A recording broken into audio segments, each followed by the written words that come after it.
least in their opinion. Anyways, it's good to see that we are finally getting to see the new iPhone 12 and iPhone 12 Pro models, especially when these phones promise to feature some of the biggest changes of the Apple iPhone lineup in a long time. During an event on the 15th of September, Apple launched two new wearables, the Apple Watch Series 6 and SE, and a few new iPads as well. Unfortunately, those hoping to know a few more things about the iPhone 12 series, well, got nothing. However, usually the Apple flagships appear in September. Due to the COVID outbreak, many suppliers were forced to shut down or operate in limited conditions.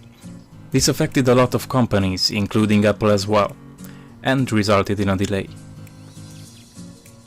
Companies nowadays are making a lot of phones. Entry-level, mid-range and flagships as well, obviously. But now, as I can see, they are introducing a new variety of phones. These phones should be placed somewhere between the mid-range and the flagship phones, because they have a lot of flagship features and they are more accessible. For example, Samsung is making their S20 FE Fan Edition, OnePlus is making OnePlus Nord, Google is making the Pixel 4a and also the upcoming Pixel 5. Companies are trying to give people the feeling of the value for their money. Apple is also trying to participate, and I would say that they already did this with a huge success, the iPhone SE 2020, which has an awesome chip, a very nice camera and an outdated look. Because of this, Apple will release their new iPhone 12 mini. The new Apple kind of flagship phone. Why kind of flagship phone? Because it's just a phone from the latest Apple series. You can also say that it is an iPhone 12. I mean, it's from the 12th series, and not just an SE. Based on rumors, the new iPhone 12 mini will have the base cost of $649 USD. Yes, another $15 cut from the last year.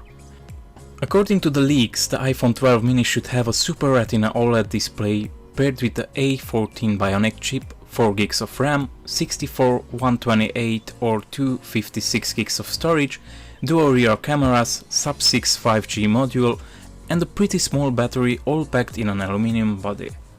According to some other leaks, the iPhone 12 mini may have another chip, the B14 chip, also based on the 5nm technology but with slightly different capabilities. Some leakers say that the 12 mini will not have any 5G modules, others say that the 12 mini will have a fingerprint reader, I mean a Touch ID, on the side or top of the device, just like we saw on the new iPad Air 4. We cannot know for sure until the event will not happen, but let's see what we expect from the other models as well. Based on the rumors and leaks, Apple will clearly distinguish the iPhone 12 models.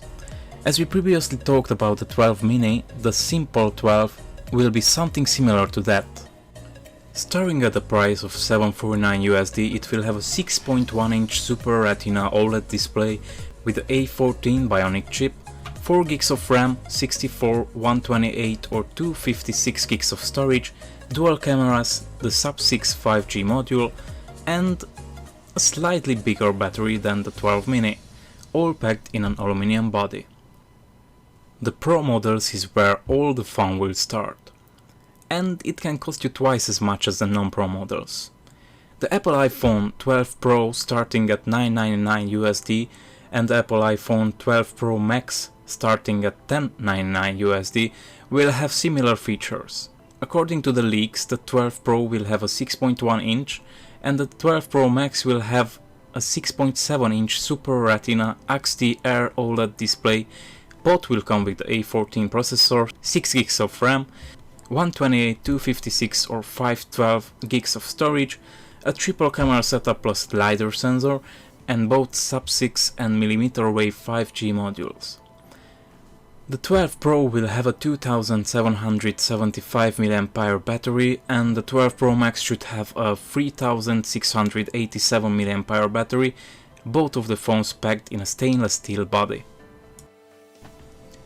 The design of the phone should be very similar to the design of the iPhone 4 or 5. As we can see based on some cases and dummy units, the phone will have a boxy look.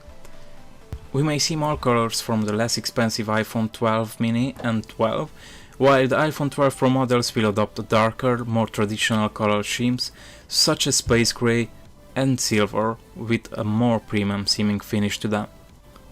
The iPhone 12 mini and iPhone 12 will have 2 rear cameras, and iPhone 12 Pro and the 12 Pro Max will have the 3 rear cameras plus a new LiDAR sensor. Given that the iPhone 11 Pro and the 11 Pro Max feature triple lens rear cameras, we'd expect the 2020 versions of the iPhone Pro to once again include main lens, wide-angle shooter and telephoto lens. In addition, the LiDAR time-of-flight sensor. Analyst Ming-Chi Kuo expected to be included on at least 2 iPhone 12 models.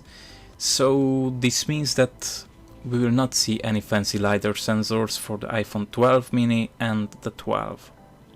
About the performance of the new A14 chip, it is something fabulous.